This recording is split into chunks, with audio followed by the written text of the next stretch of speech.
امام، ایک فکر، ایک میزان۔ دوستو، مرشد کریم سید محمد جعفر الزمان نقوی البخاری سرکار دامض اللہ تعالی فرماتے ہیں، مستری جب دیوار تعمیر کرتا ہے تو اینٹوں کی سیدھ قائم رکھنے کے لیے ایک باریک سا دھاگا سوتر تان دیتا ہے۔ یہی دھاگا اس کے کام کا میزان ہوتا ہے، اس کی رہنمائی کرتا ہے کہ اینٹ کہاں رکھنی ہے اور کہاں نہیں۔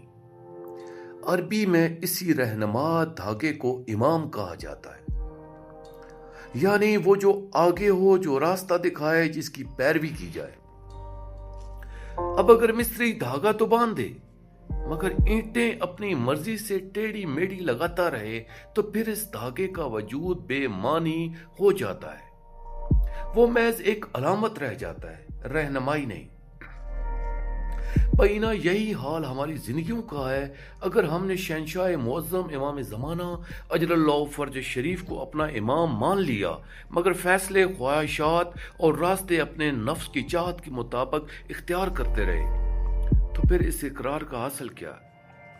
امام کو ماننا صرف زبان کا دعویٰ نہیں بلکہ دل و عمل کی کامل پیروی کا نام ہے۔ امام وہ چراغ ہے جس کی روشنی میں راستہ متعین ہوتا ہے، وہ میزان ہے جس پر اعمال تولے جاتے ہیں، وہ دھاگا ہے جو زندگی کی اینٹوں کو سیدھا رکھتا ہے۔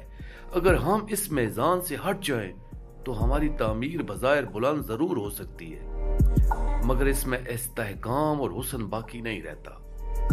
لہذا ضرورت اس امر کی ہے کہ ہم اپنے ہر قول و فعل اور ہر سوچ اور فیصلے کو امام کے معیار پر پرکھیں، اپنی خواہشات کو ان کی رضا کے تابع کریں، اپنی زندگی کو ان کی تعلیمات کے مطابق ڈھالیں تاکہ ہماری روحانی عمارت نہ صرف سیدھی ہو بلکہ مضبوط اور پائیدار بھی ہو۔ اللہ تعالی ہمیں سچی معرفت کامل، اطاعت اور حقیقی پیروی کی توفیق عطا فرمائے۔